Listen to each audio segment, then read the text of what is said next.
Lokole info polele magazine télé oyo ezali kopesa bino basango. Lelo toyi komono ikonyo la biso déjà plus ou moins 4 ans. Mais l'autorité ba ko ça lelo boti. Ya politique na patience. Toye pona ko sale la Congo pe ba congolais. Toye pona ko yiba mboko te ko boma yango te. D'ailleurs eloko ko bomeza susu te po ese kufa. Sécurité, économie, l'année passée ezaki ya kokita awa to ya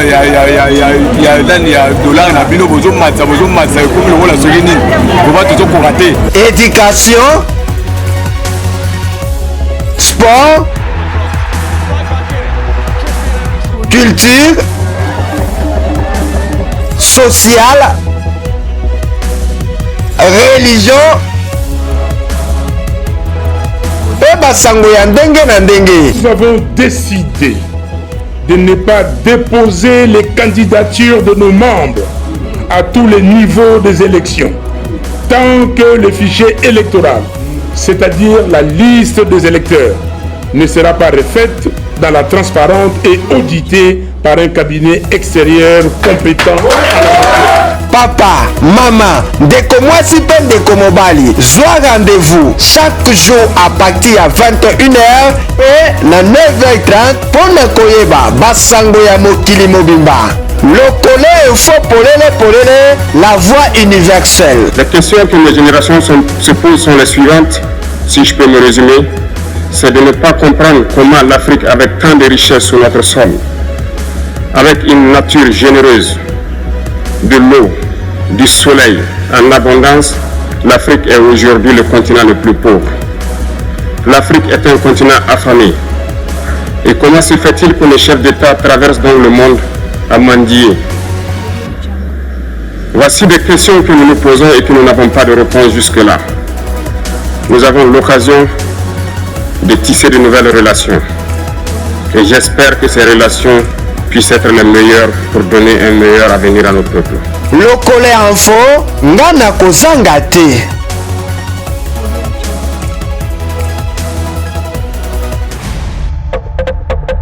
Lokole info, polele. Nouvelle semaine, nouvelle session information batata ba mama bayaya baleki mbote na bino. Lokole info, polele. Fongola édition ya mokolo ya lelo na oyo etali sommet EAC SADC comme mokonzi ya mboka Félix Tshisekedi Tshilombo ayebaki bongo ko participer par visioconférence sur place na Dar es Salaam na Tanzanie. La République démocratique du Congo ezalaki représentée par Madame Judith Suminwa, première ministre na koyebisa na bino que Paul Kagame sanguinaire azwaki pe esika na réunion oyo tokoba ebele te précision. Lokole info, polele.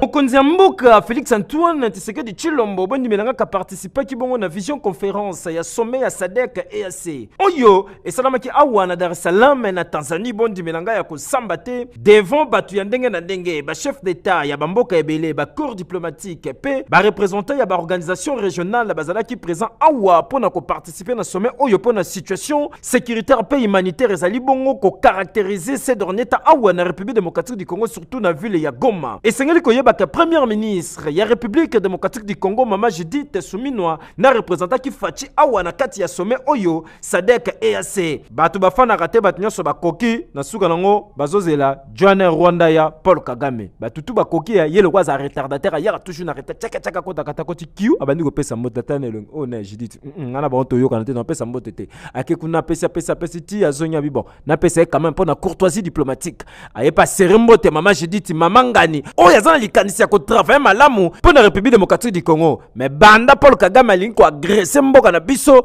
nde ezali bongo ko retarder makambo ebele bondi milanga ya pesi mama batumbote ah ozabia mama be ngana to solo bien te po yo lingi makila mingi Afrique moyeke de liboso ezalité simboke na kati ya discours d'ouverture oyo président ya Tanzanie ya sali insister mingi pas exhorter surtout na ba homologue na ye nyonso ba travailler makasi pour na solution durable na crise ezali ko caractériser na République démocratique du Congo pe na ngambo ya président au Kenya monsieur William Ruto ye a souligné gravité ya situation oyo ezosenga participation ya communauté internationale pona koyeba kosilisa makambo nyonso oyo pe abengi M23 na cesser les faits dans les médias na ngambo ya président ya Uganda Yoweri Museveni ya lobi pona ye makambo pesila kokende gauche te kokende droite te il faut dialoguer salement entre Kinshasa na M23 mais na sommet au baby que République démocratique du Congo azali déterminé ya talisi que crise oyo bondi menanga il faut d'abord cesser le fait immédiat pe République démocratique du Congo azali ko senga rouverture ya aéroport ya Goma pour permettre na biloko ekota basunga population minga za kuna zaki baku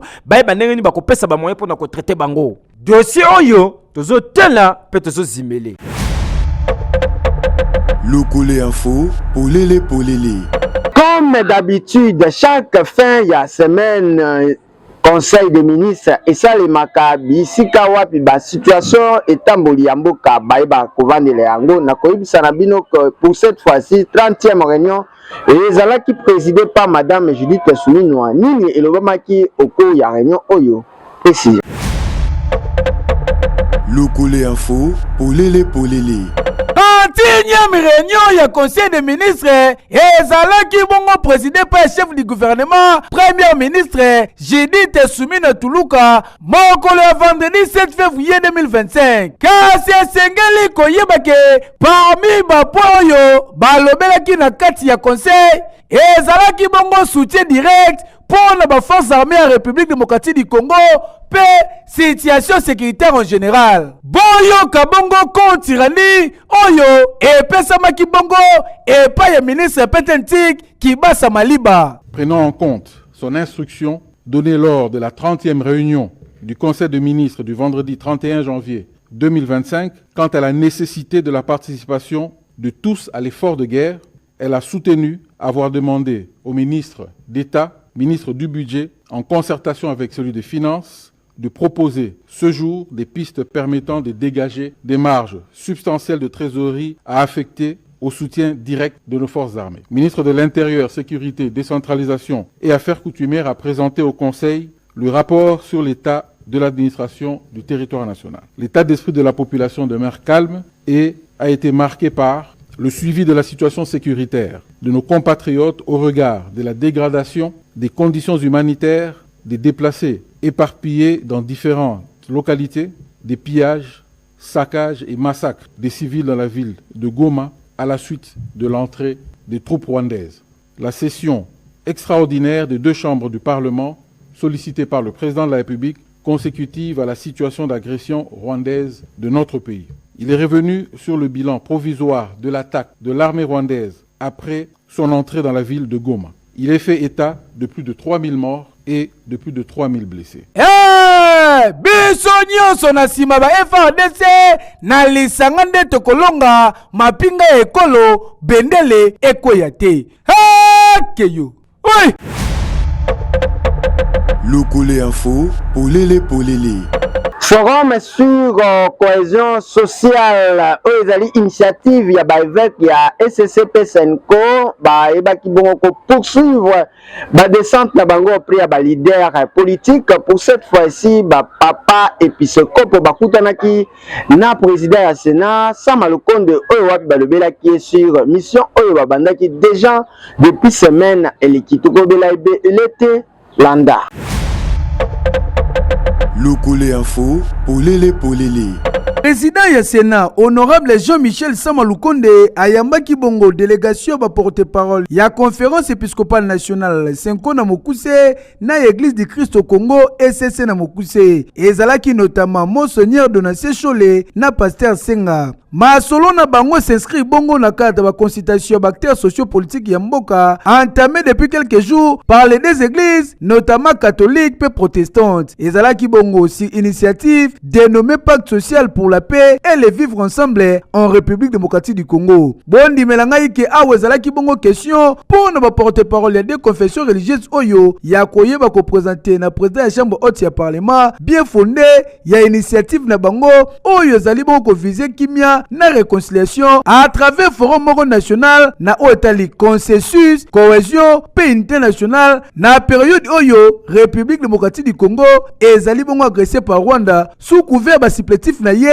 ya M23 kasi sengeli koyeba ke na suka masono na bango secrétaire général ya Senkomo Seigneur Donatien Chole a s'exprimer na presse pour na kolobake bayaki bongo ko partager ensemble et longo na honorable président ya Sénat vision ba initiative oyo ya pacte social pour na kimia pe ko vivre ensemble bazali kolobela terme na même occasion talisaki ke bazali kolobela terme ya forum pour terme dialogue na environnement na biso ezali bongo pollué kaka ndenge balobaka dossier oyo etikali à suivre tota nanwa soki ekosuka wapi keyo oui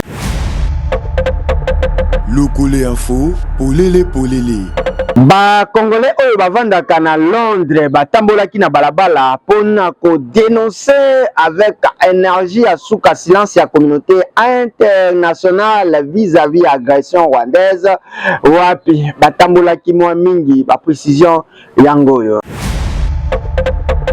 Lokole info polele Puis le signe ya Grande-Bretagne bondi melanga batikali simate pona kolakisa ke agression ya Rwanda na République démocratique du Congo ba ko continuer toujours ko défendre ti justice ko yoka dimelanga ke babimaki awa na balabala banzela pona kolakisa ke toza d'accord te meeting bandaki awa na BBC bakotaki na Apple plus basala ka bongo ba iPhone po ba ki ko silisa liboso ya parlement na bango pona kolakisa ke tozali ko sepelate na agression juste ya Paul Kagame awa na mboka na biso mais kokamwa nenge communauté internationale bazo garder silence yoka communication Congolais sur Sangane na Katia il était président à Londres na Paris pour la mes attentes na bango Marapo Kagame asala kat na mboka pour soutenir ba Rwandais na M23 pour ba Congolais yango moza beats ba Congolais ba Sangane na Katia Londres ça met à partir à BBC donc ne peut na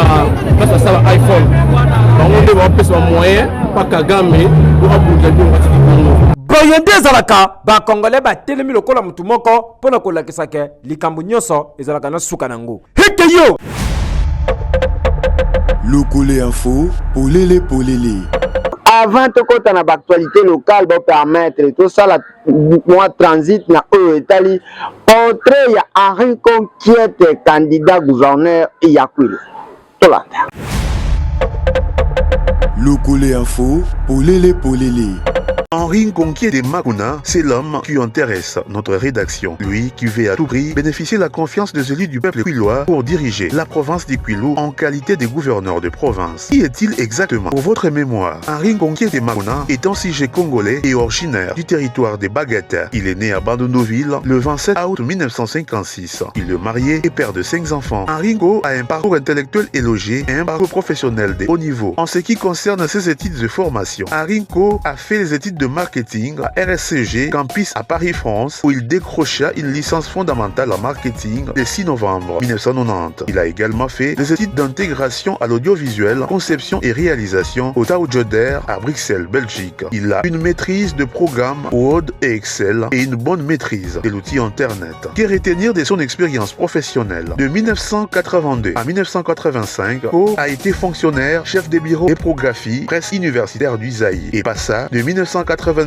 un stage de marketing au Canada. De 1985 à 1993, Arinko a été directeur de production à la compagnie zaïroise de publicité sous la direction de messieurs Vincent Copé, dissoute suite au pillage, et s'évada alors de 1987 en 1990 pour les études de marketing à Paris et de 1990 en 1992 où il refait les études d'audiovisuel à Bruxelles. De 1993 à 1996, Arinko fut attaché de presse et chargé de publicité à la direction de marketing Unibra, actuellement Bras Congo. À travers ses travaux, il participa à la réalisation de toutes les campagnes, images et promotionnelles Skoll, Coca-Cola, Fanta, Nestlé, Nissan ATC, Made in Zaïre et tant d'autres. De 1997 en 2012, il a été responsable marketing et commercial à Raga Esperel. De 2013 en avril 2014, il a été directeur général à Congo Web Télévision. De 2014 en mai 2016, Arinko a été directeur général à Congo Electric Motor SARL. Au-delà de ses parcours professionnels, Arinko est un grand organisateur de mouvements de masse. À ses titres privés, il a été propriétaire de l'agence de services médiatiques Asmedia, producteur des événements culturels et sportifs, président élu de la Ligue des catch de Kinshasa, Likakin, sponsorisé par la Bralima, UPAC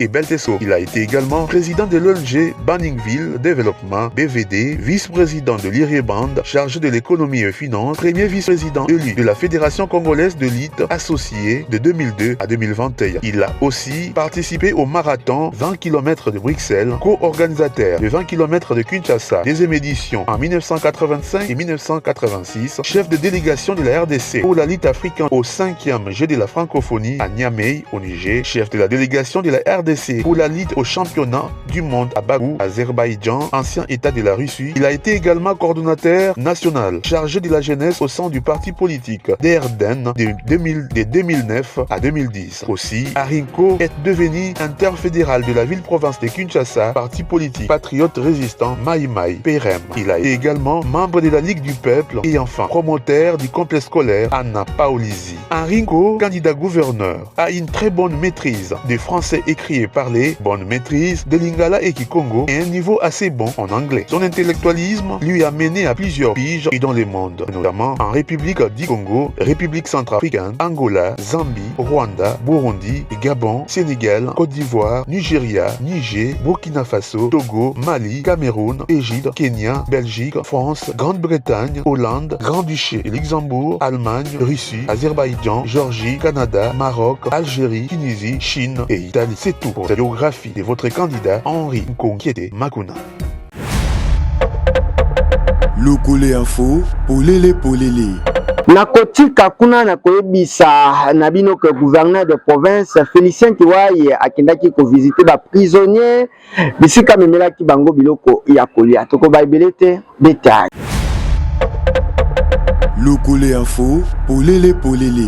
Félicien Kiwai Mwadi, gouverneur ya Kwilu, azalaki touché na situation alimentaire précaire ya ba prisonnier ya prison centrale du cinquantenaire ya Bandundu. Bota la binomoko akiti lelo samedi 8 février 2025 pona ko assister bango ndenge image ezali na kolakisa représentant ya Fati Beto awa na province ya Kwilu amemelaki bango basaki ya fufu, masangu, loso, soso pe ba bien mosusu oyo kosunga bango na kolia pour que santé ezala kitoko. Mazono betu vandaka wa betu talaka na prison population ba prisonnier na betu boke na madiave. Alors na bubu bon sutata ya province betu mesosa mwankwanga ya kupesa bo sambilumbo ya ibodia sambu betu mpe kusoniki na gouvernement central ina ke pesa betu ba moyen na kudisa bo botindila betu mbongo sambo et tu dis ça va prisonnier. Tika na yebisa na bino que tata gouverneur ya Kwilu elongo na ba au cadre ya ba service ya sécurité sous ba orientation ya directeur ya prison oyo ba visita ki ba différents pavillons pona koyeba état ya prison oyo ndenge tata mokonzi Félicien Kiwai a expliqué awa. Difficulté betu me constater yo kelende betu kena surpeuplement ya population la kati ya prison. Il faut organiser ba audience sambo botala banani bolonga basisa banani lunga bikala na kati ya prison. Lokole Info, polele. To revenir sur ba mesure to mise en application et décision etali ba soko bunkete opération Bukumes Kasida Kibongo atikali déterminé wapi autaki ko remettre na ba chef de quartier entité na ye ba mégaphone pour na ko sensibiliser population davantage na ko tsabo peto na ba milieu o bali ko vanda kanave okofuta mbongo na bureau ya l'état. Précision. Lokole Info, polele. Pour Pour la deuxième fois, Madame Kapsida Kibongo Kininde Vele, la plus haute autorité ya commune ya Basoko, a adopté ba chef de quartier ya entité na ye ba mégaphone. Oyo eko servir bango na ko sensibiliser population sur opération Basoko Bunkete, remise ya ba outils de travail oyo et salemi lelo jeudi 6 février 2024 awa na cabinet na ye ya musala ba bénéficiaire ba promettre ko salela yango na ndenge ya malamu. Petike promettre yandi chaque samedi atabulaka tu na ba quartier na komona nki ya bantuke sala sur terrain. Et ben na yata sala vers bota futa mbongo nde na commune. Commune ke na besoin ya recette et recette atazwaka na ba amende. Baina bantu ya tete dire botula nantu na boke bota banda futa ba man na commune. Alors maman kana namposo tant que veut qu'il tête à lutter chaque quartier na komona réellement bantu ya quartier tel bosalaka ou bien. Et sengeli koyeba ko chaque samedi Bukumese Kasida Kibongo akobanda kokita na terrain pona kosala suivi ya opération oyo. Ba recalcitrant ba koyeba bongo kofuta ba mande ya l'État. Salongo eza obligatoire et toza na période de sensibilisation te toza na période de taxation à ba mande. Lopango nyonso eza na matiti. Amande.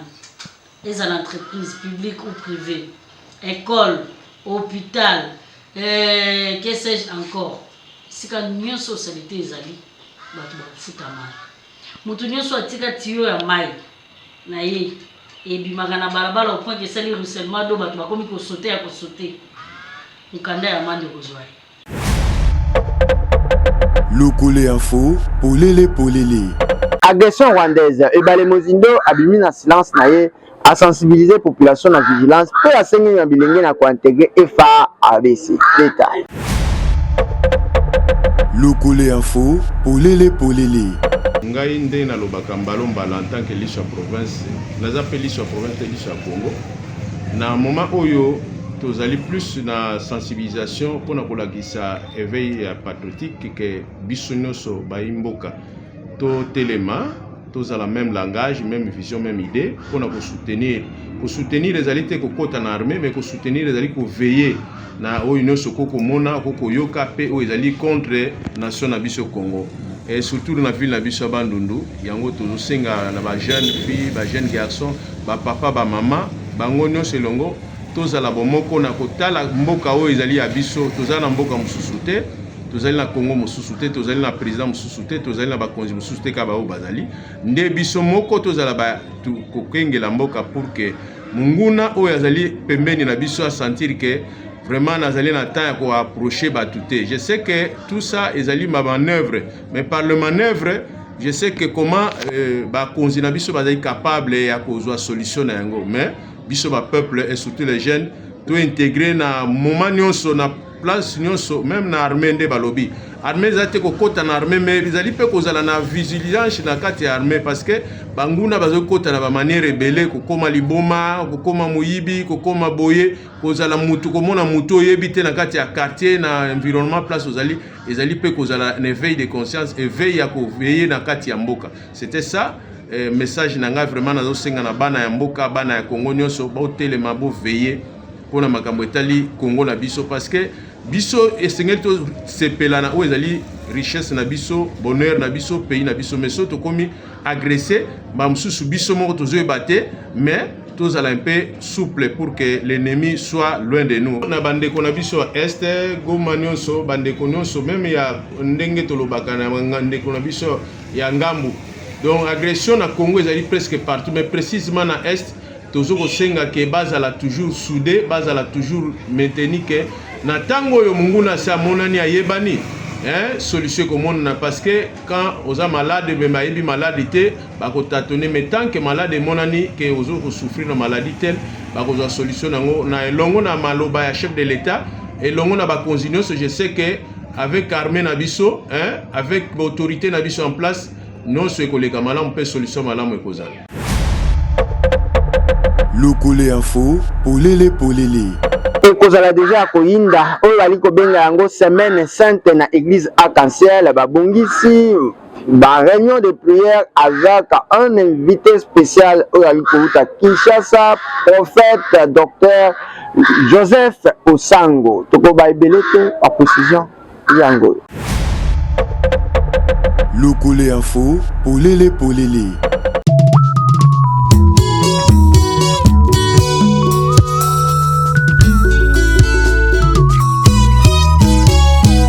Bandeko ya Bandundu ville pe ya bamboka ya pembeni église arc-en-ciel tabernacle la foi en action oyo ezwami na avenue Ombali numéro 49 pembeni ya maison communale ya Lisasi na direction ya Mbobe bazali na réel plaisir ya koyamba yo comme invité spécial ya ba réunion de prière louange adoration bakisa lisusu onction prophétique avec les grands missionnaires et esclaves ya Sango Malamu, prophète docteur Joseph Osango Mulendi, oyo akonyata mabele ya Bandundu pour la toute première fois, mokolo ya jeudi 13 février 2024, nangonga ya 7h30, biso nyonso tobengami na aéroport pona koyamba ye. Bien-aimé yoka, ouverture ya mabongisi oyo ekosalema mercredi 12 février 2025, nangonga ya 16h,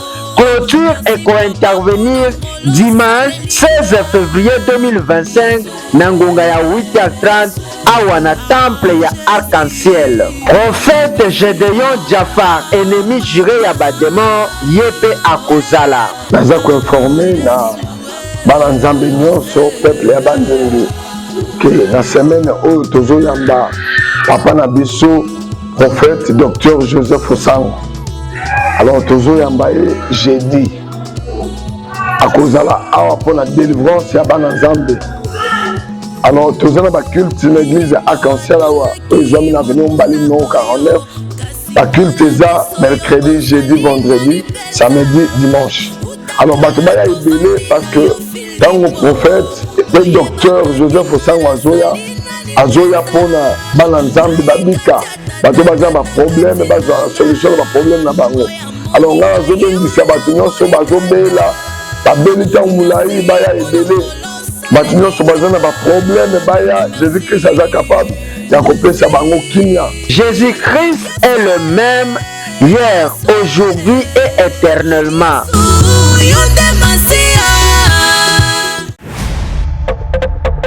Lokole info, polele polele.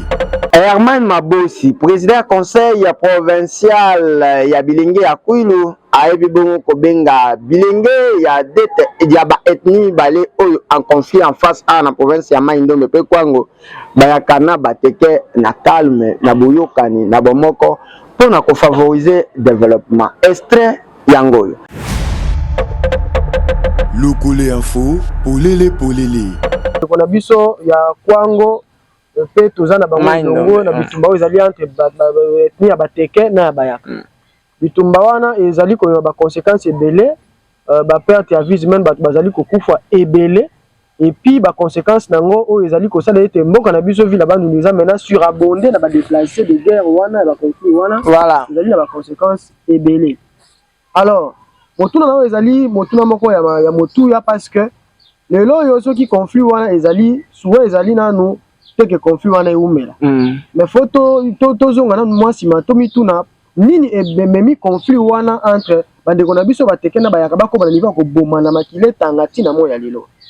Na yango nde place to proposer solution malamu. Et solution malamu to ko proposer nanu ya liboso ndenge to telemi ya bandeko oyo bateke na bayaka baza ko landa biso bayebake eloko eleki kimia parce que soki totali lo bandeko oyo bobungisi bozala bateke bozala bayaka bandeko bino bobungisi bakozonga lisusu te.